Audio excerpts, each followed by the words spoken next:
Welcome to the most dynamic show in mortgage, banking, and real estate sales. In this business, you need to get things done and dominate. You need energy. Get ready for your dose of Big Skip energy.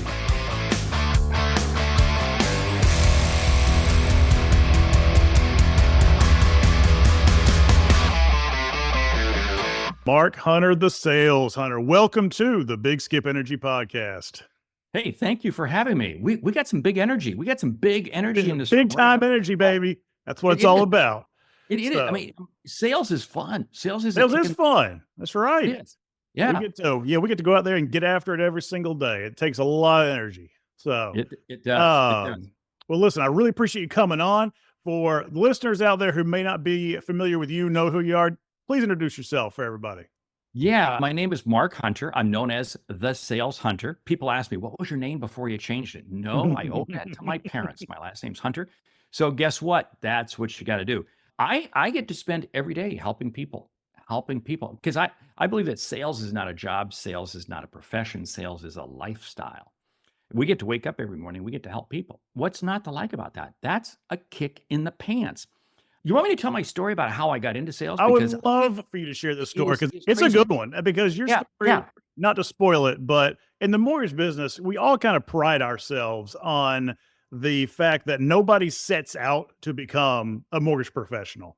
Yeah, imagine that. And so yeah, I'd love for you to go ahead and share your story for everybody, please. Yeah, sales was the last thing I wanted to do. It was actually when I was in college, I wanted to be a disc jockey, and I was a disc jockey. But the problem is you can't tell your parents that's where their tuition money is going. So ultimately, what happened was I was going to get the next easiest job, the next easiest degree, marketing. Yeah, okay. So I just threw everybody who's got a marketing degree under the bus. But to me, that was creative. That was fun. That was cool because I was going to go to work for an ad agency, write radio copy, and I still get my radio, jollies in.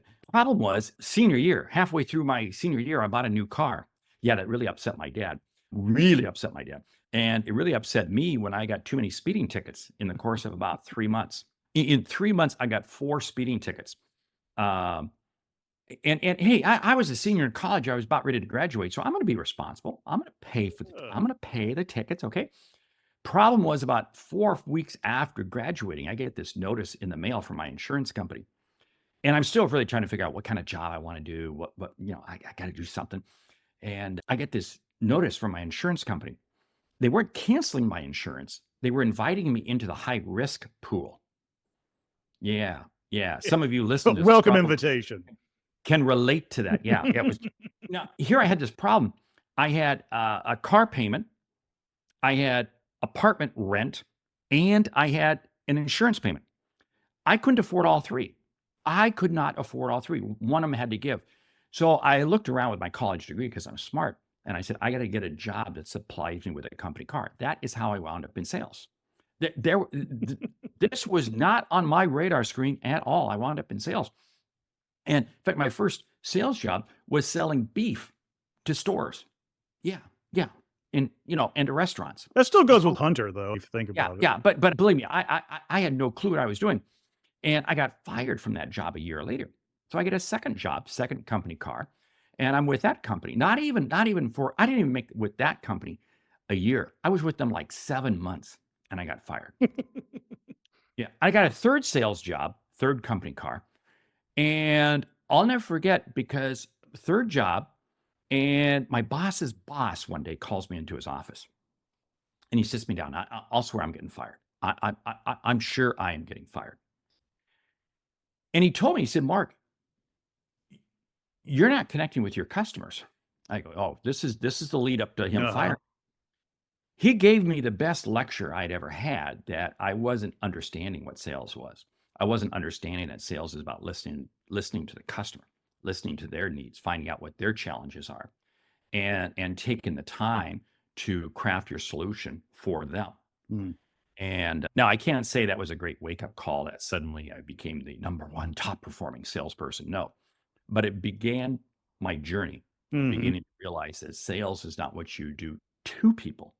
Sales is what you do for people. And when you put it in that light, and 30 some years later, I absolutely love sales more every day because I get to help others see and achieve what they did not think was possible. Stop and think about that. If Yep. that doesn't excite you when you wake up in the morning, you're going to help them see and achieve what they didn't think was possible. Wow. Wow. Something's wrong with you. I know. I That's why I love love sales. that. I love that quote because and I do use it in a lot of my trainings. I give you Yeah. credit, don't worry. But it's so true. I mean, sometimes we lose sight of why we're doing this. We lose sight of that. And Yeah. here's what I found is that the more I focus on them, the more I take care of myself. Hmm. And, it's so easy for us in the mortgage business, real estate, et cetera, that we get caught up with commission breath. Oh, wow, this, this is going to be a great commission. This is going to be a great commission. And commission breath is pretty bad. It smells. People can smell that a long ways away. But Yeah. if you put the other person first, and one of the easiest ways to put the other person first is that you actually refer them to somebody else. What? What did he just say? Yeah, this is what I've found. I have in my job a goal, 3 referrals a week. I want to give 3 referrals a week. And the vast majority of those are people who call me up and they want to work with me. And Hmm. I say, you know what? You're just, I go through kind of a process. You're not the right fit for me. I think you should call so and so. You should reach out to so and so. I'll make the introduction. Here's what I've done when I do that. You know what? I've made a sale. I've made a sale. Because guess what I've done? I have helped that person because I just think that they can get better service from somebody else. Hmm. So guess what? That person I refer them to now loves me even more. Yeah. And the customer who I could have worked with, but now not the right fit, loves me even more. Now guess Yep. what? I got 2 more people out there singing my praises. Hmm. You talk about building your business long term. Yeah. What do you That's think prevents people from doing that more? You think it's because because they just really want that commission, or because maybe they don't actually have the confidence in themselves to say, you know what, I may not be the best person for this. They don't have the confidence in themselves because they don't have enough pipeline. Yep. They don't have enough. They look at this one customer and say, "That's my that's That's my that's month. that's my meal money for this month. That's my meal money for this month." Yep. Yeah, yeah. Yep. And that's what that's what has people wind up knee jerking them. And I can relate to that one. When I first began in the business, Mm. I suffered from that too. But when you realize that you develop enough of a pipeline, and here's what I found. Uh, Giving somebody a referral, it's not, I'm going to give you a referral and I expect one from you. No. Mm. But you know what I found? The more referrals I put out there in space, the more I get back from space. Mhm. It just winds up happening. Yep. And that to me is really cool. And when I refer somebody and it works out, it jazzes me. It Yeah. really does. I get kind of, that's cool. But it's all about, you got to have enough sales. I don't care what kind of sales you're in. It's about relationships. Sure. And you have to create meaningful, authentic relationships. And this is absolutely key because here's the whole thing. If every time you write a mortgage, you make a sale, you close on a house, whatever it is. And oh, by the way, I hate that term. I hate that term. I want to open a relationship. I want to open a relationship. Anytime, and I do that, my whole objective is that I want you to love me so much that you're going to refer me to somebody else. And and I'm sure you saw this, but you've been in the business a long time, that over time, your referrals, business that kind of comes to you, just kind of increases year in, year out. Yep. Yep. And that to me is a real mark. And I love asking salespeople, hey, they've been doing it, they've been doing whatever it is they've been doing for years. And I go, hey, what percentage of your business comes in by way of referrals? And how Mm. does that compare to 5 years ago? And it's not always a straight line upward, but over time, the amount of business you get from referrals should be continuously increasing. Because if it is, that says the product you're representing is good and your process is good. If it's not, then you got a question. Is it your product or is it you? But Mhm. something's got to give. So a metric that any good salesperson can use in any profession, what percent of my business is coming from referrals? Yeah. I find also, just kind of as an aside, that for folks that are struggling getting referrals, a lot of times it's not necessarily a reflection of them not doing a great job. It's because they don't ask, or they don't ask in the right way. You know, Oh, asking for referrals. I tell you what, multiple times you should ask during the process. anytime you deliver value, Yes. you have the right to ask for a referral. Hmm. Anytime. And don't think you can only ask for a referral after a sale's been made. No, no, No. no, no, no, no. You might be a real estate agent. You're showing people homes, you're showing people, you know, and we're not yet close to making offers on things. So you might say, hey, who else like you? Because, I think that we seem to be connecting really well. Hmm. Connect. Who else like you do you think I could help? And, if you just ask it in those terms, it's amazing. People will wind up giving you referrals even before you People even like to refer their friends they because they do. want that dopamine hit too. They do. They do. Yeah, Now, here's they the do. thing. You think anytime you get a referral, make sure you keep the referrer up to date. Up to Keep that date. Yep. keep Yep. them "Hey, thanks so much. Thanks so much for referring to me, Skip. You know what? I've reached out to him 3 or 4 times. I haven't yet been able to connect with him, but thank you again so much." Now, what's gonna happen is if I tell that to somebody, they're gonna sit there and say, "Oh, man, I gotta get hold of Skip. Yeah. Skip, you're not returning Mark's phone calls," you know? But if nothing else, it allows them to realize that you care. Hmm. And I have found the person who gives you 1 referral is likely to give you a second Yeah. one, a Yeah. third one. For I've sure. I've always said if I can build my business around having 5 to 10 referral partners, Yep. bingo. Yep. I'm so nurture, invest in your referral partners. That doesn't mean, oh wow, hey, guess what? You just won 4 steaks. You just got, I'm not saying give them gifts. Yeah. If you do, fine. That's up to you. Just love on them and care for them as individuals, as people. I'd like to get your take on this. All right. So speaking of referrals, I know we've kind of gone off with Yeah, this tangent a little that's bit, okay. Mhm. but so the old school thought in mortgage and real estate, whatever, is that you need to have 3 to 5, 5 to 7, whatever it is, solid referral partners, right? Yep. However, a lot of people have started moving away from that line of thinking because you look at someone's production list and like the different realtors that are involved with it and that kind of thing, a smattering of everybody. And so people are saying, see, there's no value in trying to establish stronger relationships because you're going to end up, look at these top producers. They've got everybody under the sun, and everyone only has 2 or 3 closings maybe on there. There's no 4 or 5 or 6 like people that stand out and say, hey, they do. And we see this over and over again. I tend to think, and I love your 2 cents on this, that you got to do both. You got to do both. You still You you have to. still you still gotta pick out your dream partner. You do. Uh, person told me years ago, you don't want to work with people who try to get upgrades to first class. You only want to work with people who fly first class. See, the problem is, oh yeah, I got all these people and they only close a couple homes a year, so they're all the same. Somebody out there is doing 20. Some team is out there doing 20 or 30. Mhm. You got to find them. You need to hone in on your ideal client profile, your ideal client referral person. However you describe it, but they're out there.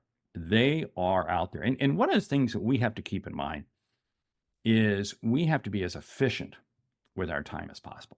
Mhm. And if I'm spraying and praying, well, say I'm in the mortgage business and I'm spraying and praying, trying to Calling reach every out, realtor under the sun, yeah. right, to 200 agents. Oh, please. Nobody's going to know me as being any different. And they're all going to give me lip service. Oh, yeah, if I get across somebody, Mhm. hey, I want to hone in. I want to create my A, B's, and C's. Yep. I want to create Yep. my A, B. Classic framework for trying to figure out your clients. Classic framework. And I've got to create who are those A's, and don't clutter the A's with 20 or 30. No, Mhm. no, it's 4 to 5. That's it. And it might be the fact that, you know what, you're doing a weekly lunch with them. You're connecting with them for lunch. You are really intimately getting involved with them. and they got to see that you're helping them. And they're out there. Don't try to work with people who want to upgrade to first class. Work with those people who fly first class. There you go. There it is, man. All right, let's shift gears a little bit. Let's talk a little AI. All right. Now, mortgage and banking and real estate is no different than any other industry. AI is obviously a thing. It's a big deal. Some people are scared of it. Some people have embraced it. Some people have over embraced it. I'd like to get your thoughts on how much of a role should current AI play in a salesperson's efforts? And where do you really see the role of AI, which I know is hard to say because who knows what it could evolve to, but where do you see its role in, say, 3 to 5 years in sales? Yeah, well, you're not actually speaking to Mark Hunter now. You're actually been speaking to That's right. That's right. Yep. You're nothing but an avatar. I'm just number. Okay, here's the deal. A, you will never be replaced by AI. You will be replaced by somebody who is using AI. Okay, you can just take that to the bank right now.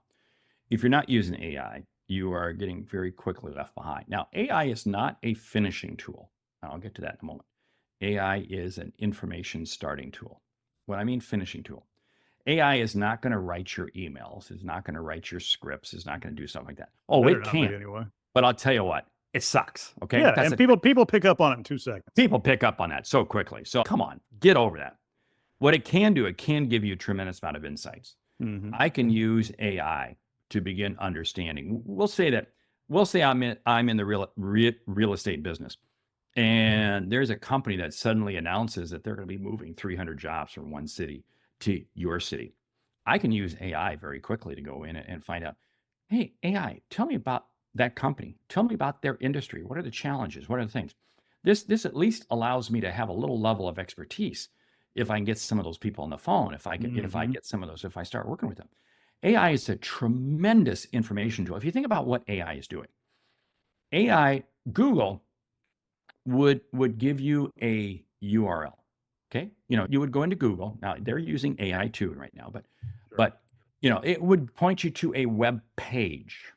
AI now takes you to the actual words on the page that you're looking for and will wordsmith it and amalgamate it in conjunction with half a dozen other pages it finds. And it does that all very quickly. Now, think about what this does for you as a mortgage broker, as a real estate agent, etc.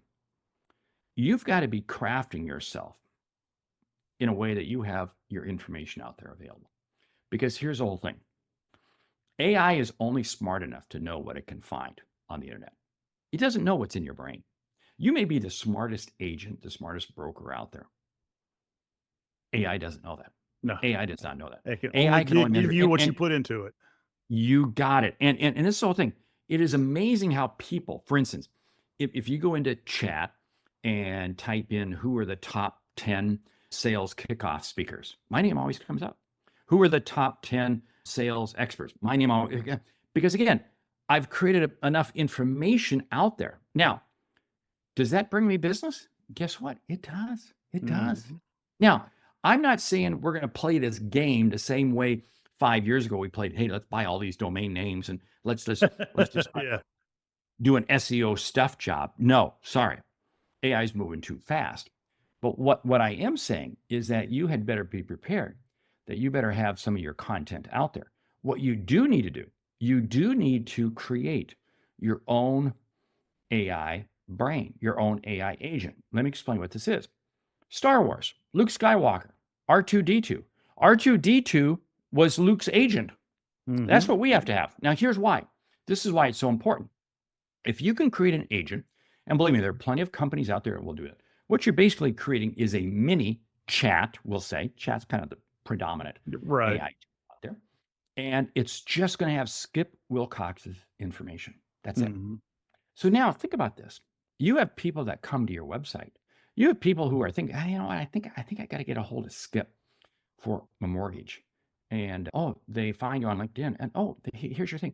You now have a 24/7 answering machine, but not a 24/7. Hi, this is Skip Wilcox. I'm away from my office right now. Please leave a message and I'll call you back. Now they can literally ask Skip any question they want. They go, wow, Skip is pretty smart. I do have to call this guy.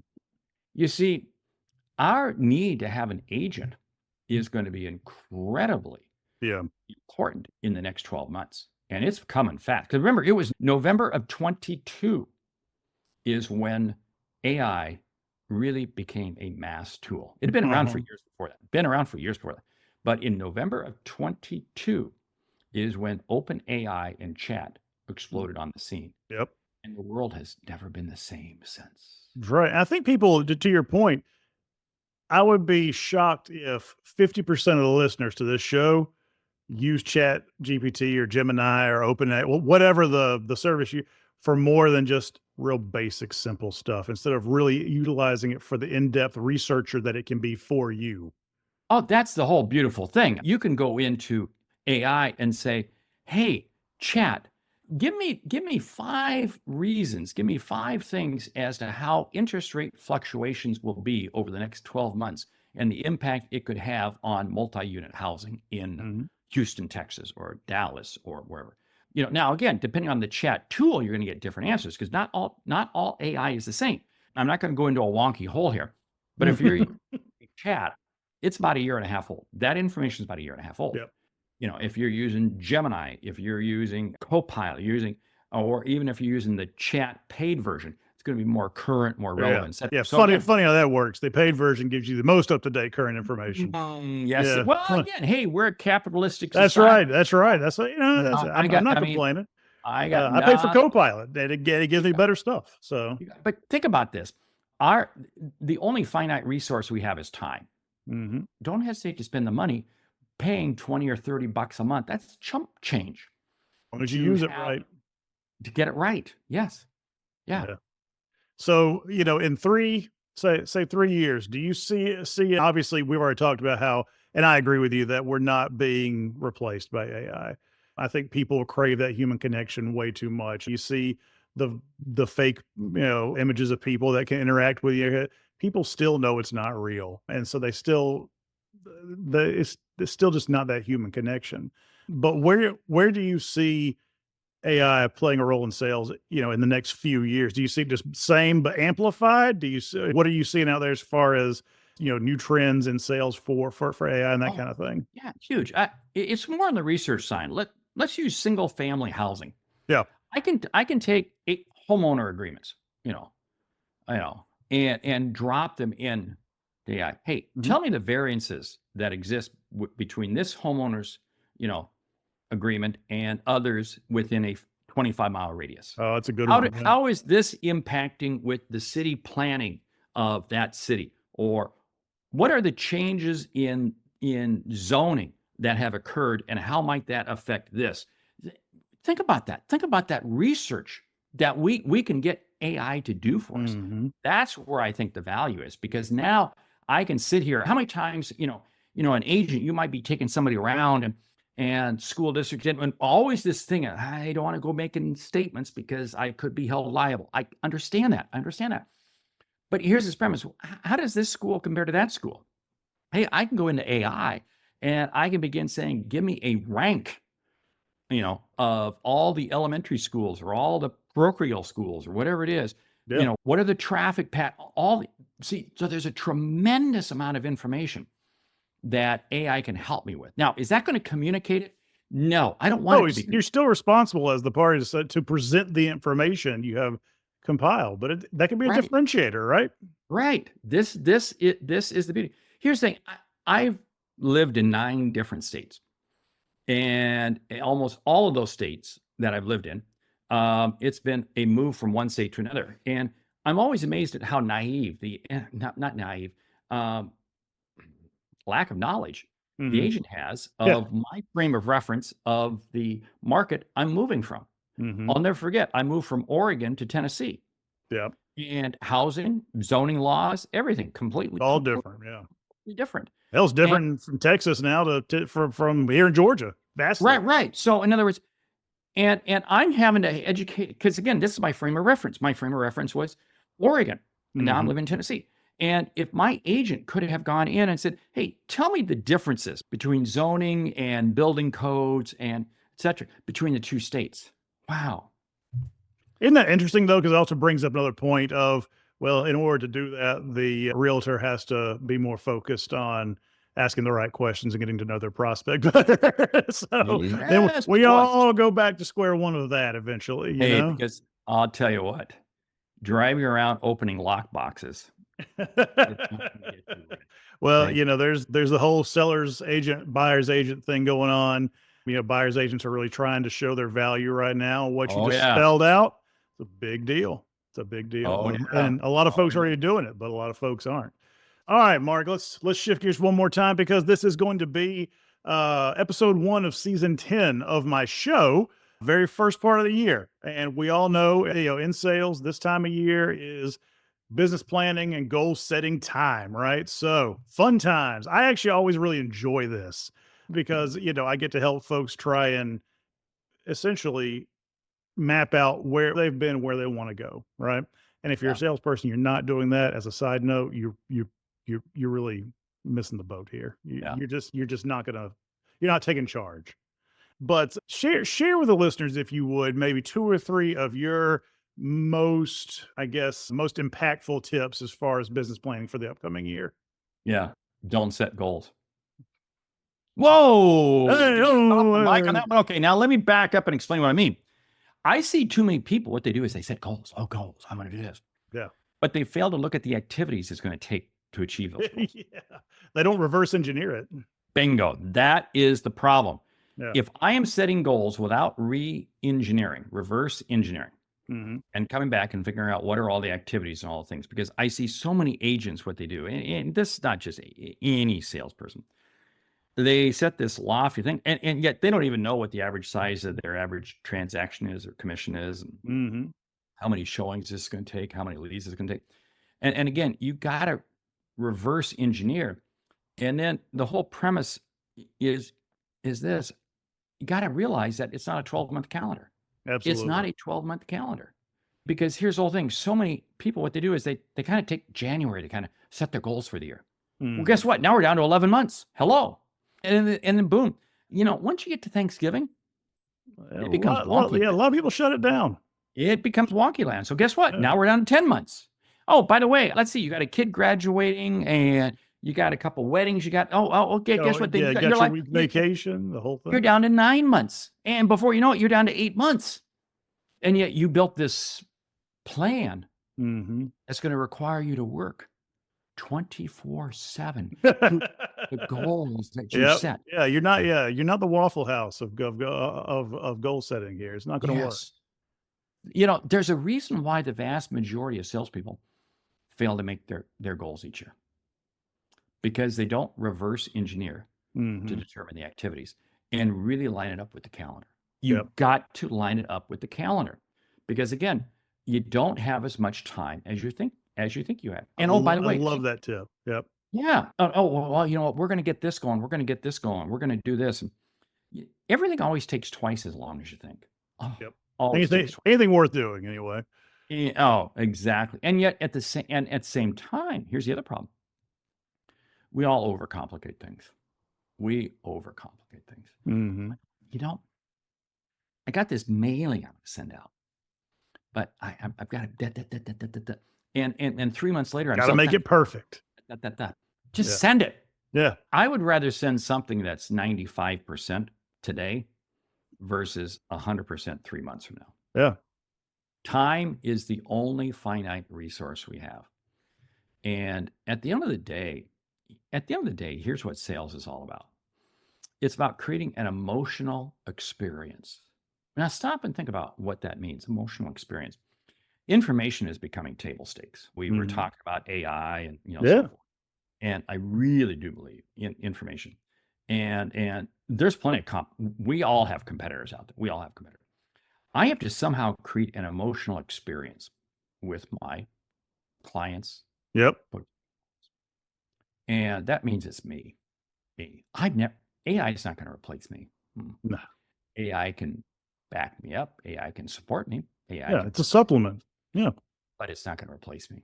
And I think salespeople need to remember that. They don't need to be scared. They need to go ahead and embrace it, grab it by the horns.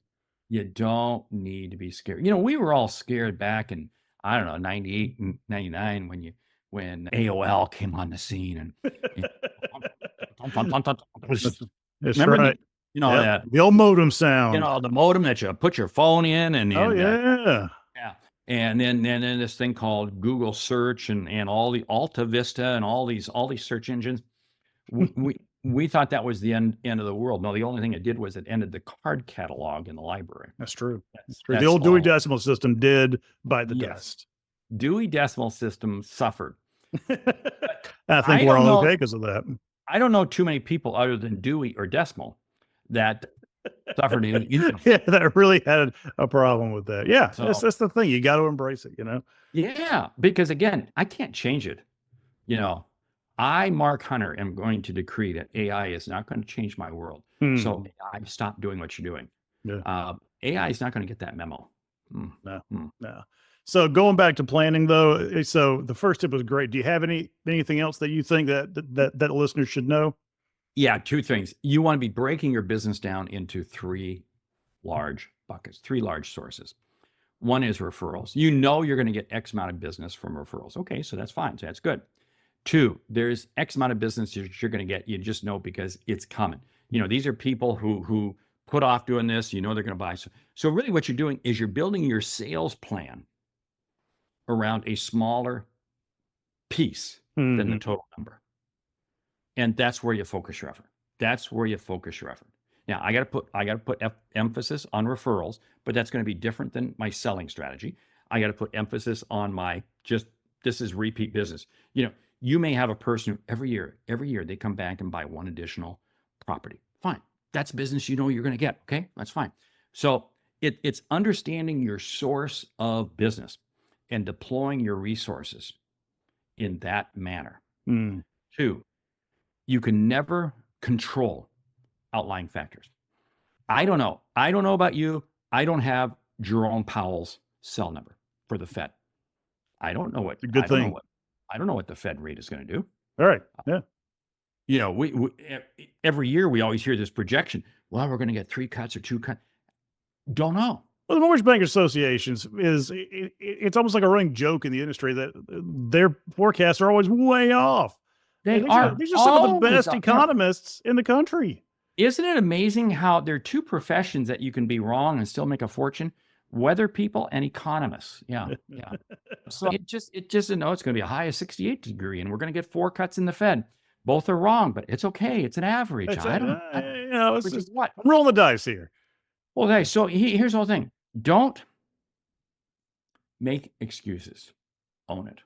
The top agents, the top performers out there, own it.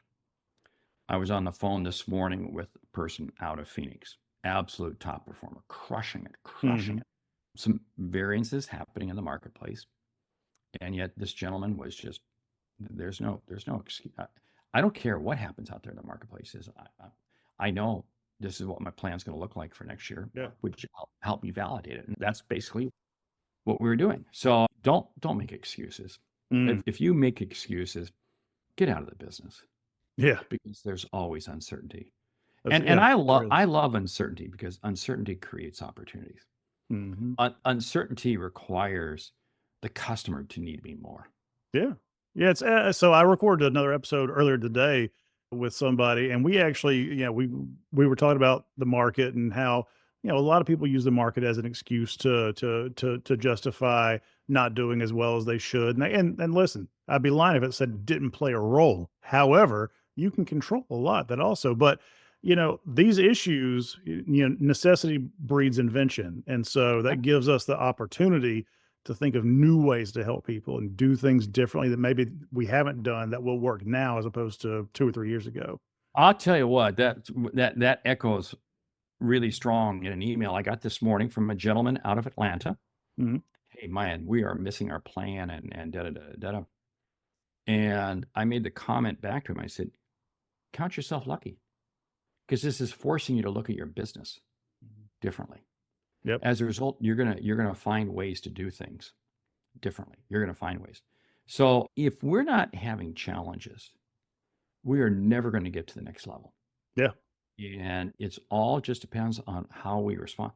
If we have a challenge and woe is me, or do we say challenge and this is an opportunity? Top performers never play defense. They only play offense. Yep. Get after it every day. Yeah. I love it. Well, Mark, I know we're running short on time. So if you would please, with the listeners, share where to get in touch with you and where to find out more about you. Well, I am known as the Sales Hunter. It's not Sales Hunter, it's the Sales Hunter. It's only because that was the domain name that was available. Yeah, that's right. saleshunter.com. Uh-huh. And plenty of information out there. You can find me on Good site. LinkedIn at the Sales Hunter. And of course, I've got several books out there on Amazon. But hey, it's and YouTube and et cetera, et cetera. But it all Mark Hunter, the Sales Hunter. If you can't find me, you're not looking hard enough. Well, you better use chat, okay? Or there you go. There it is. There it is. I'm all over the place. Yeah. Yeah, again, for sure. You're not hard to find. I'm not because it's about helping people. Yeah. That's right. You can't help them if they can't find you. So one last question, since we are closing in here on the holidays, favorite Christmas treat? Oh man, that's a good Frederick and Nelson department store that doesn't exist anymore. I was going to say, that's a throwback right there. That is a throwback. They're now owned. It's now a treat made by Nordstrom called Frangos. Frango mints. Okay. They are absolutely to die. I cannot say I've ever had that before. Well, there you go. Well, next time I'm by Nordstrom. Got to get to a Nordstrom store. I'm sure they have them in Nordstrom Rack. That'd be the day old Frangos. And but anyway, you get. Very good. Very good. Mark, thank you so much for coming on the show. I really appreciate it. And everybody, it's thesaleshunter.com. All right. Thank you again. Thank you.